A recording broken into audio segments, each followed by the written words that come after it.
दोस्तों दरअसल होता यह है कि फौजी कैंप के आसपास में कुछ एजेंट घूमते रहते हैं जो बार बार आपसे मुलाकात करते हैं, गोलमोल सी बातें करते हैं और तरह तरह की पॉलिसियां आपको बेचकर चले जाते हैं और बदले में आपसे हजारों रुपए ऐंठ लेते हैं। इन पॉलिसीज की आपको एक्चुअल में जरूरत ही नहीं होती है, फालतू में आपके पैसे वेस्ट हो जाते हैं। और सेम ऐसी ही कहानी एक सर्विसमैन भाइयों के साथ भी होती है। सभी को पता है कि फौजी रिटायर्ड आया हुआ है, इसके पास पैसे है, इससे किस तरह से हम हजारों रुपए ऐंठ ले, यही सबकी नियत रहती है। ऐसा ही एक इंश्योरेंस होता है जिसको बोला जाता है टर्म लाइफ इंश्योरेंस, और आप में से कई लोगों ने ऐसा इंश्योरेंस ले भी रखा होगा।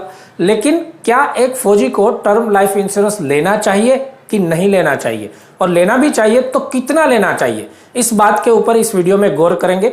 और हमारी मेहनत के बदले में आप थोड़े से भी जागरूक होते हो तो वीडियो को लाइक कीजिएगा और अपने सभी दोस्तों के साथ इस वीडियो को शेयर कीजिएगा ताकि किसी का भी कोई भी नुकसान ना हो। तो सबसे पहले तो समझते हैं कि आखिर टर्म इंश्योरेंस होता क्या है। देखिए, टर्म इंश्योरेंस एक टाइप का लाइफ कवर होता है, ये आपका जीवन सुरक्षा बीमा होता है। लगभग सारे इंश्योरेंस में सस्ता मिलने वाला इंश्योरेंस होता है टर्म लाइफ इंश्योरेंस, क्योंकि इसके बदले में आप जो भी पैसे पे करते हैं, जितना भी अमाउंट पे करते हैं, इनकी मैच्योरिटी पर आपको इसके बदले में कोई भी बेनिफिट नहीं मिलता है। निश्चित किए गए समय में अगर हमारी डेथ हो जाती है तो उसके बदले में आपका जो इंश्योरेंस की रकम है वो आपके नॉमिनी को या आपके रिलेटिव को दे दी जाएगी। लेकिन इस समय के दौरान अगर आपको कुछ भी नहीं होता है तो आपने जो भी पैसे भरे हैं उसके बदले में आपको रिटर्न कुछ भी नहीं मिलेगा, बल्कि आपके भरे हुए पैसे भी आपको वापस नहीं दिए जाएंगे। तो आखिर टर्म इंश्योरेंस लेने की जरूरत क्या है? देखिए, अगर किसी के साथ कोई हादसा हो जाता है और वो इस दुनिया में नहीं रहते हैं तो हर एक आदमी ये सोचता है कि अगर मैं इस दुनिया में नहीं रहूं तो मेरे परिवार को कोई परेशानी नहीं होनी चाहिए। इसी मुद्दे पर हम टर्म इंश्योरेंस लेते हैं। टर्म इंश्योरेंस कितना लेना चाहिए, इसके लिए एक सादा सा सिंपल सा गणित है कि आपकी जितनी वार्षिक आय है उससे 20 गुना का टर्म इंश्योरेंस आपने लेना चाहिए। लेकिन ये सारी कंडीशन एक सिविलियन के लिए फिट बैठती है, लेकिन फौजी के लिए बिल्कुल भी फिट नहीं बैठती है। कैसे नहीं बैठती है वो मैं आपको बताता हूं। मान लीजिए कि आपकी सैलरी महीने की 50,000 रुपए है और इस हिसाब से आपका जो साल का वार्षिक आय बनती है वो बनती है 6 लाख, और 6 लाख के गुना आप 20 करेंगे तो 1,20,00,000 का टर्म इंश्योरेंस आपने लेना चाहिए। लेकिन इतने अमाउंट का बीमा तो हर एक फौजी के पास ऑलरेडी है। कैसे है वो मैं आपको बताता हूं।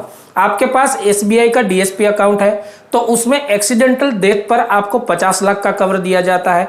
आपकी परमानेंट डिसेबिलिटी हो जाती है उसमें भी 50 लाख का कवर दिया जाता है। अगर आपकी पार्टियल परमानेंट डिसेबिलिटी हो जाती है उसमें भी 50 लाख का इंश्योरेंस आपको दिया जाता है। हवाई यात्रा में अगर आपका एक्सीडेंट हो जाता है और उस दौरान किसी की मृत्यु होती है तो उनके लिए 1 करोड़ का इंश्योरेंस दिया जाता है। और SBI के DSP अकाउंट की जितनी भी फैसिलिटी है इसके लिए हमने एक डिटेल में वीडियो बनाया है। इस वीडियो के अंत में मैं लिंक दे दूंगा, उस वीडियो को आप लोग जरूर देख लीजिएगा। तो ये तो बात होगी कि SBI के DSP अकाउंट से आपको मोटा मोटा 50 लाख का इंश्योरेंस मिलता है। इसके अलावा जो आपका AGIF है, जो आपको परमानेंट कटाना पड़ता है, अभी अप्रैल 2022 से आपके AGI का कंट्रीब्यूशन भी बढ़ रहा है और उसके लिए आपका इंश्योरेंस अमाउंट भी बढ़ रहा है। अप्रैल 2022 से आपके AGIF का इंश्योरेंस कवर भी 50 लाख रुपए बन जाएगा। तो दोस्तों 50 लाख SBI का और 50 लाख AGIF का, कुल मिला के 1 करोड़ का इंश्योरेंस आपके पास ऑलरेडी है।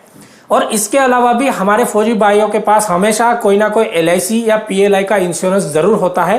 तो SBI का DSP अकाउंट का इंश्योरेंस, AGIF का इंश्योरेंस और इसके अलावा PLI या LIC का एक आधा इंश्योरेंस आप लगा लेंगे तो आपके पास मोटा मोटा 1 करोड़ से ज्यादा का इंश्योरेंस ऑलरेडी हो जाता है।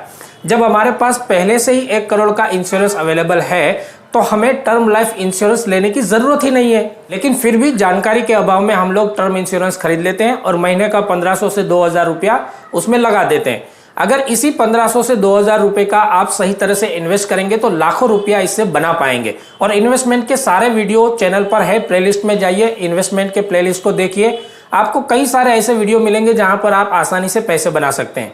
तो दोस्तों यहां तक क्लियर हो जाता है कि आपको टर्म इंश्योरेंस लेना चाहिए या नहीं लेना चाहिए। आपको यह वीडियो देखकर कैसा लगा और आपकी क्या राय है कमेंट करके जरूर बताइएगा। ये तो होगी सर्विसमैन भाइयों के लिए बात, और एक्स सर्विसमैन भाइयों के लिए भी आपको इसी तरह का वीडियो चाहिए तो आप कमेंट में ESM लिख के जरूर भेजिएगा ताकि हम अगले वीडियो में एक सर्विसमैन भाइयों के लिए भी पूरा गणित लेकर आएंगे। दोस्तों इस वीडियो को ज्यादा से ज्यादा शेयर कीजिएगा अपने दोस्तों के साथ और चैनल पर नए हो तो सब्सक्राइब कीजिएगा। नमस्कार, जय हिंद।